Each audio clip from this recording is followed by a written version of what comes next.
much for joining us for another episode of Another Perspective. I'll be the host today, filling in for Linda Delaney. And today we have a great guest with us today, a man who wears many, many hats. We have Mr. Shawn Boyd. He is an educator, an inspirational speaker, a life coach, and a health coach. So we're going to get into all of these hats that he wears. But first, I just want to again welcome you and just give you an opportunity to tell us a little bit about yourself. I want to first thank you for having me, Joya. With my website, which is www.dshawnboyd.com, as you just mentioned.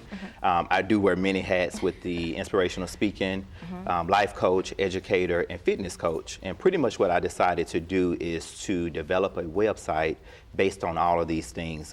So many times I was getting people asking me about the various things. I love fitness, I love education, I work in higher education.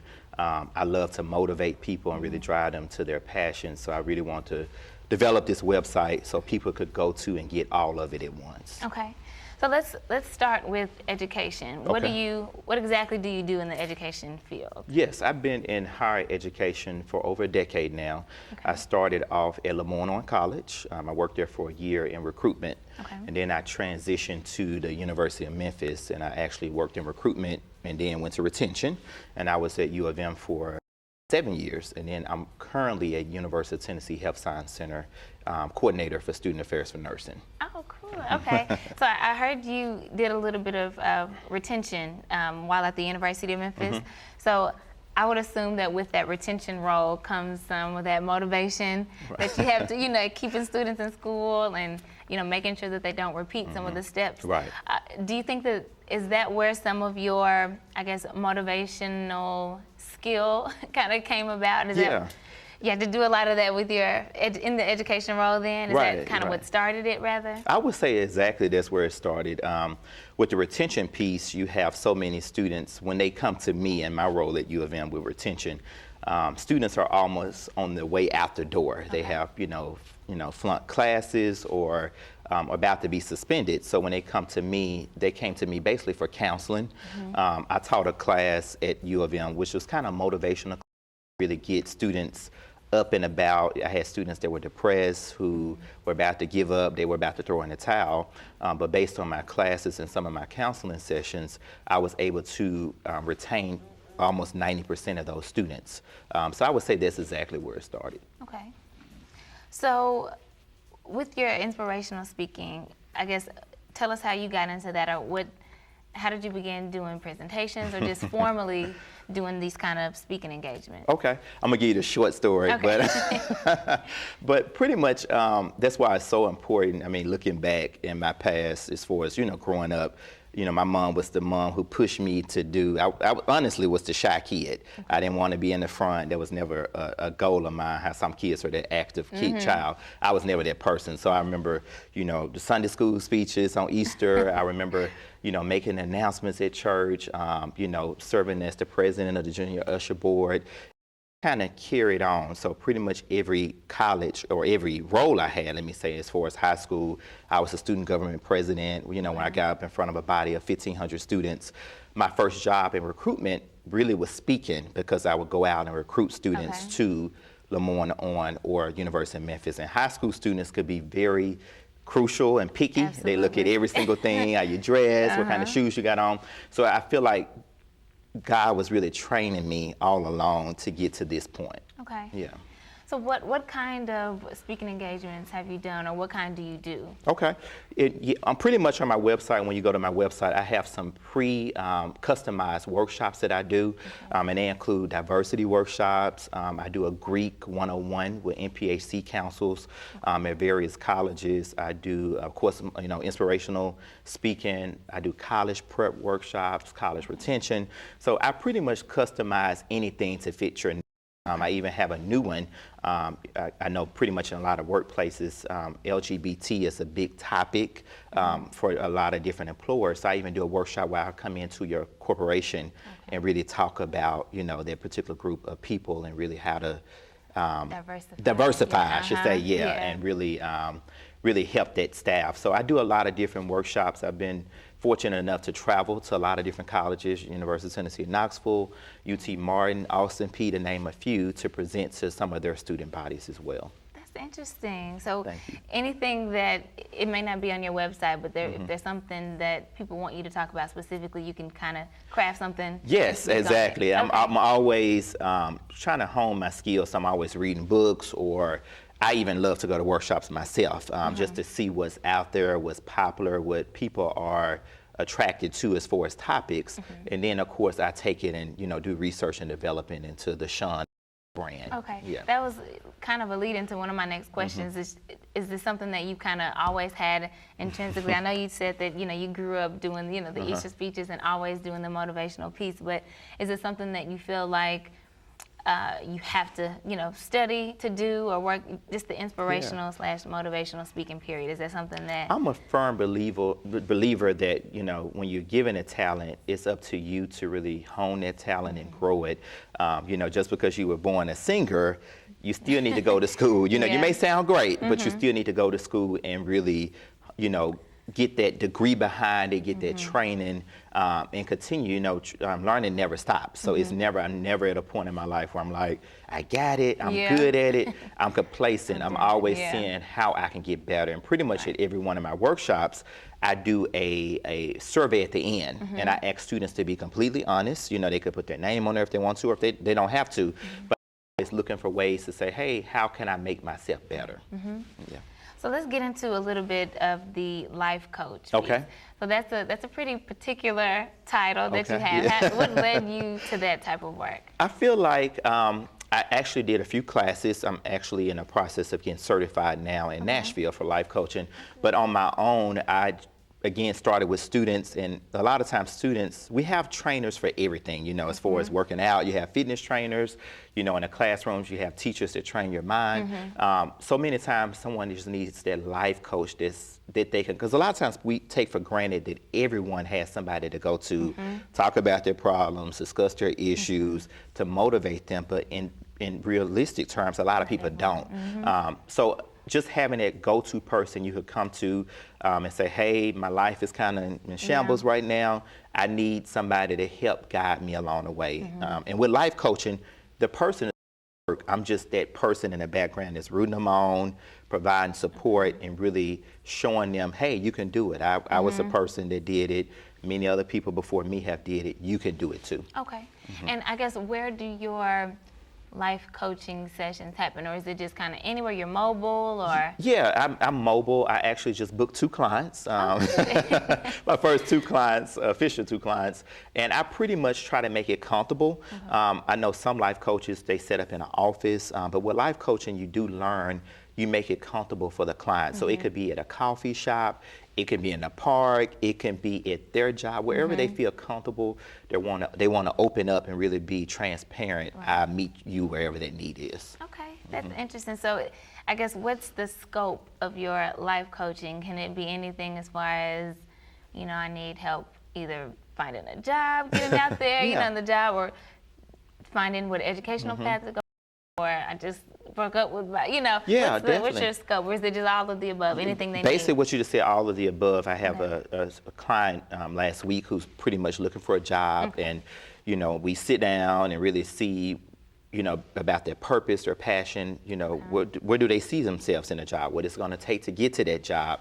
Let's practice interview questions. Let's do research in the field. Some things that you might not think about, and I see it all the time when people are interviewing, just even the simple questions, they don't know how to sell themselves or really what to say. So just imagine if they had a life coach before they went on an interview, somebody could do a mock interview to really help them out. I feel like a lot of times people would get the job, but so many times you just say, hey, I got it on my own, I'm gonna stay that way. But really reaching out, sometimes counseling can have a bad connotation. So I feel like with life coach is, hey, I don't mind telling people I got a life coach. I'm excited about it. Somebody who's coaching me on, I feel like that's a better word.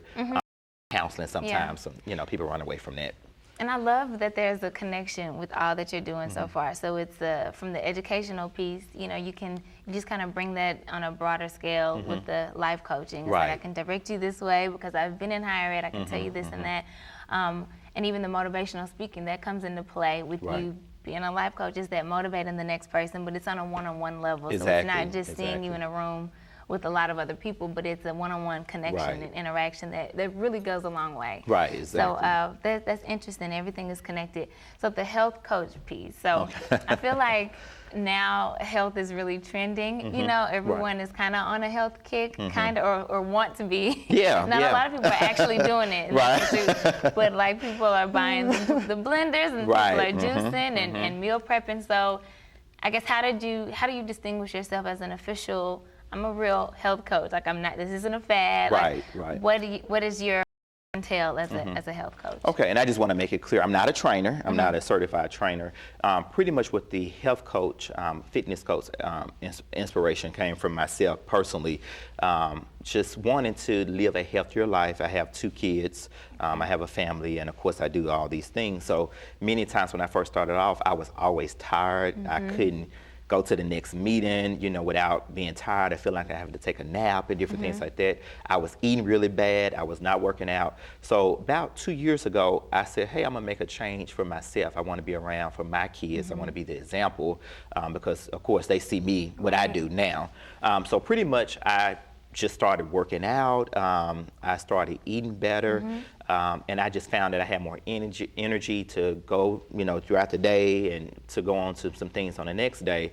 And basically what happened, a lot of people were asking me, how did you lose the weight? Or, you know, how do you do all these things? Be tired all the time. So I was constantly getting inboxes. Yeah. So I said, you know what? I'm going to form a group called Team Fit, which is on Facebook, and of course it's also on my website, and you could go there to learn more information about it. But pretty much we have over 350 people that are involved in Team Fit. Okay. And do you want me to go ahead and tell? Please go ahead. Well, Team Fit is pretty much a set of challenges that we do throughout the year. So it's not an ongoing thing, but we might do 4 a year, and they're usually 6-week challenges. And I come up with the challenge. So it could be, for example, you know, this particular week you have 7 days to complete it. So we'll run 3 miles for the week and do 300 crunches. You know, I start off small and then I elevate up. Of course, I incorporate diet. So I may say, hey, this week something as small as no sodas. You know, which to some people that's a big thing. You know, so slowly but surely it's getting in their mind because fitness is not a destination. I try to tell people it's a lifestyle. So you have to figure out, you know, hey, this is something I'm gonna be on. You know, and it's gonna keep me around longer, so I can stay on. So that's how I got started with it. So the Team Fit challenge, it is a challenge, and it's actually. So, or how can people join? Do they just go to your website? Yeah, go to the website. There's a Team Fit link at the top. They just click on that, and it takes them to the Facebook group. So you formed that just because out of the initial, well, people are. It's a way to get all the questions that people are sending your way, just kind of get them together and like, hey, everyone, you essentially found a theme among the questions. Like, I want to do it, I don't know how. So it's like, hey, this is an all call for everybody. You can join along with me. And it's such a good idea because I think, you know, it can be, not everyone wants to be a trainer. I'm sure you don't want to work with people one-on-one for this, you know. You don't want to tell people trainers that do, but not but but even as far as just saying do 300 crunches, I just think it's a unique way to, you know, you're still getting people fit, they're still able to see the results. And I didn't afford a trainer. Exactly, you know? Exactly. Really, and that's it could be what expensive. keeps people from doing it so often. So I think that's a great, idea. And I'm sure you have a lot more people joining around this time of year. So daily they're joining, and I just want to mention with the group, it allows us to hold each other accountable. We post pictures of food. We post pictures of recipes. I think you had one of the recipes. You know, so different things that I might see somebody doing, we can share it amongst the group. Or if I didn't run my 3 miles, I got that person in the background say, hey, get off that couch. You know, we ain't saw your post this week. So it really keeps us motivated as a group. And how do we join the group? We go to Facebook? Yeah, you'll go to the website, www.theshawnboyd.com, and at the top you'll see Team Fit, and you'll click on that. We have t-shirts, we have tank tops to really get you a part of the movement. That's good. So speaking of your website, so you recently had a big launch for the website, and it was an overwhelming amount of support for that. It was. That come about, or how, why do you think it was so vastly supported? Wow, that's a very good question. I just honestly owe it to God. I mean, I feel like when I did a speaking engagement last year at U of M at the men's conference with Farnsworth Bentley, and after the conference, I never forget him asking me, give me your website, because I had just got through speaking, and guess what? I didn't didn't have a have website. And I was like, wow, I preach to my students all the time about being prepared, and look who was not prepared, because I was so busy helping other Right. people. Oh, wow. So he said, oh man, you know, chalk it up, you just go home, get one and send it to me. So I went home immediately that Saturday and got on Facebook and said, hey, I need a website done. And I had a student to actually put the website together for me, and I launched it in February. But pretty much that's how that happened. But I feel like when you have a vision, or God puts the seed in you, people recognize real, if that makes sense, you know. So the website came out, it just feels like it was natural, you know, it's just like it took on a life of itself. So posts from my pastor, I mean, I had a U of M basketball player who's overseas, a lot of friends, family just really took to the site, and it really, you know, inspired me even more to keep going with it. And you already had a following. I mean, you're doing so many things, so the support was there, so you just kind of had something for people to support further and push with you. Very appreciative. So how do you balance all that you have going on? I know that you said people look at you and they're like, how do you do it all? Yeah. So I guess tell us how you manage with all that you have on your plate. Sometimes I ask myself that. I'm like, how did you do this, or how did you do that? But pretty much time management is very, very important. I hadn't always been that guy who kept a calendar. I used to look at people crazy when they're like, let me check my calendar. Like, why you got a calendar? But honestly, it keeps me on track. My cell phone is always with me. I try to put everything in my cell phone and plan early. Wait till things get there. One thing that really fuels me during the day, I'm living in my passion. So even on my 8 to 5, which is in higher education, or with the website, or just things that I do in the community, I never really feel like I'm working. So I'm not that guy who, man, I gotta go to work today, I'm tired. I never feel that way. I'm really excited to get to work. I'm excited to talk about the website and different things like that. So I would say planning, and then also carving out time for rest. I feel like so many times when you grind, and I know you can relate to that, you are on the go so much that you forget time for you. So I had to learn that from one of my mentors to say, hey, you need a day that you just cut off. And no matter if President Obama called you, that time is your time, and it shouldn't be interrupted. So I'm learning to say no sometimes and really take the time out for me to rest, because I rejuvenate, so I can come back bigger and better the next time. And you, like you mentioned earlier, you have a family who need you also, who out of all the hats, you wear father and husband, you know, and they expect you to perform in those roles as well. And just kind of staying on the family piece, I know that one role that we haven't talked about is that you and your wife also have a business together. Yes, yes. So you all have I believe it's an event business? It is. If you want to tell us just a little bit about that as well. We named it after ourselves, SMB, which stands for Shawn Boyd Events, so SMB Events.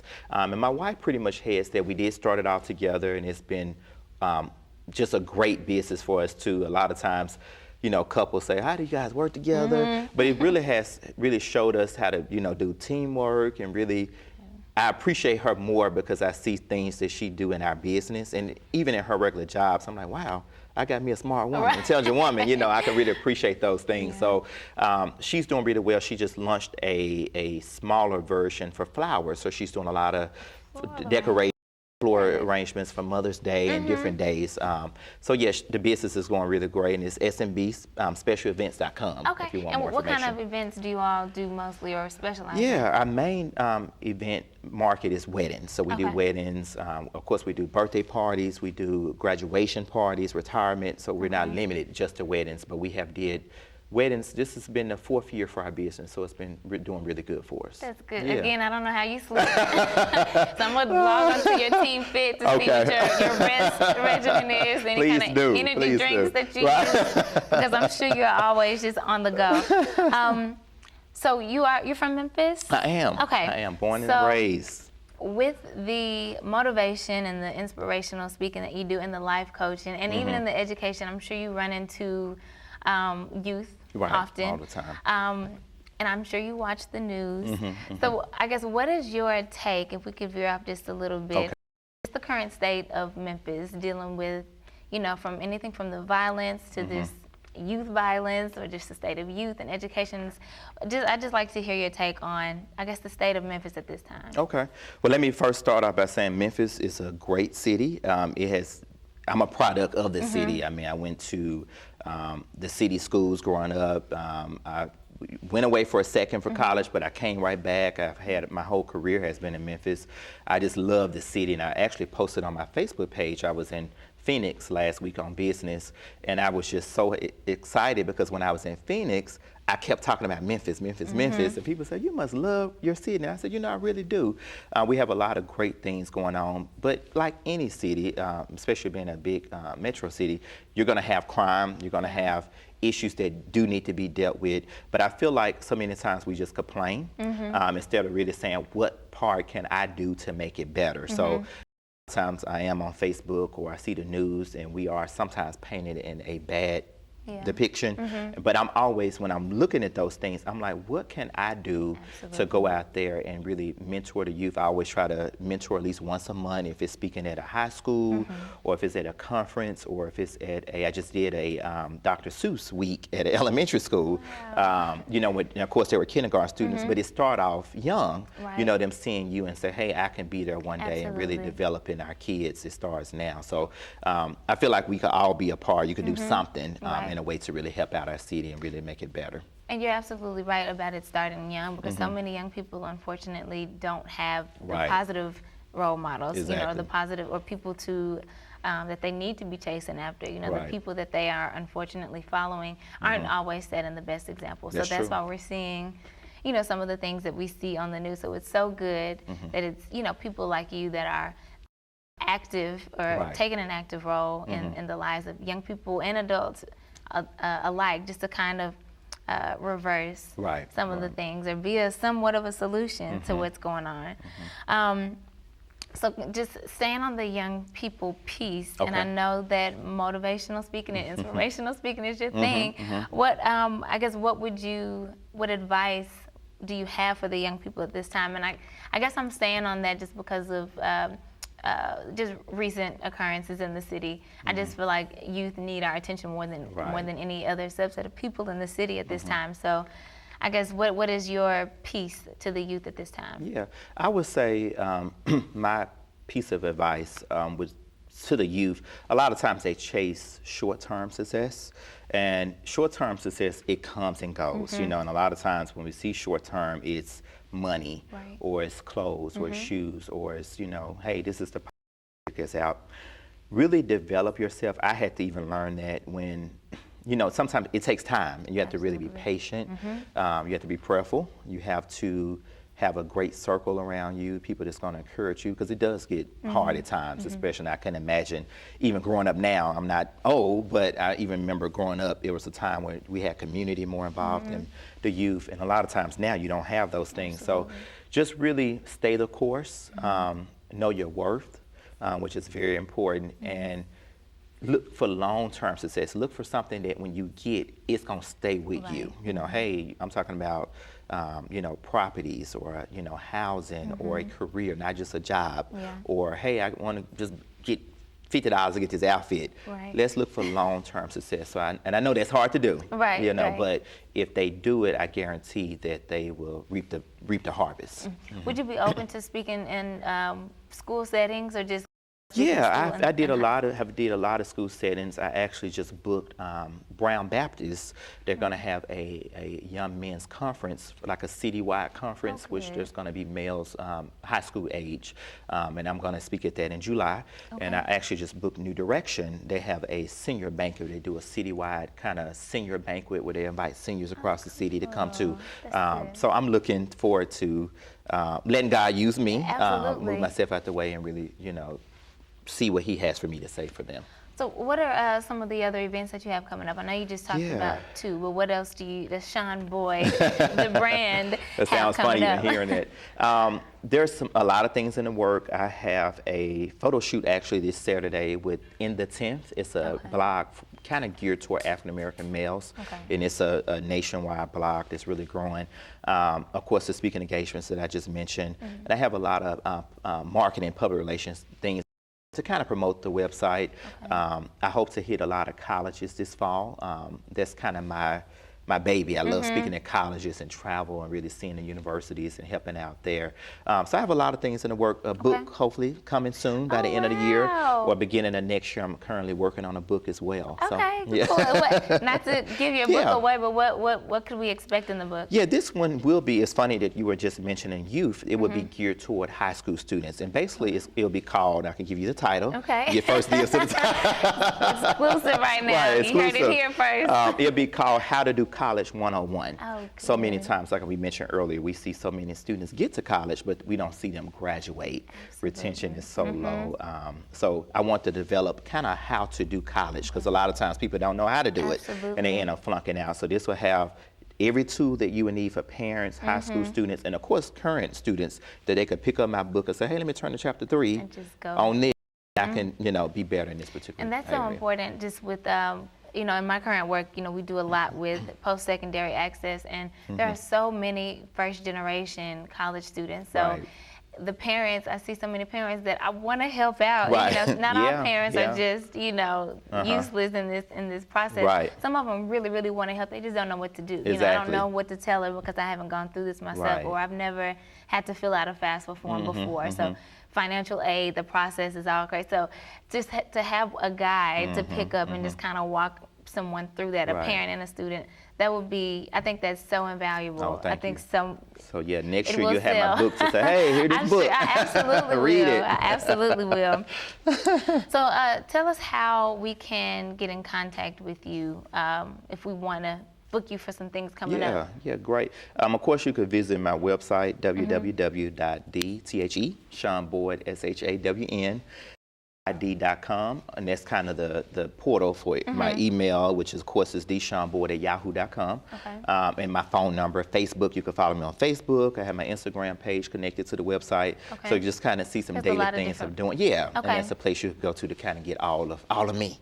I guess what's the greatest medium for you as far as reaching out to the community? Is it through social media? Is it through? Yeah, I would say through social media, and my website is always updated. I pretty much do updates on a weekly basis, so even if you want to just see where I'm going to be speaking at, if you want to come out to it, on that home page, it has an upcoming events part on there, so they can see kind of where I would be and vice versa. Okay. So what I didn't get to ask you earlier is that we talk a lot about you motivating others, but who motivates you? Who do you look up to, or do you have any kind of heroes in your world? I think it's so important a lot of times when you do motivate others, you're in at the end of the day.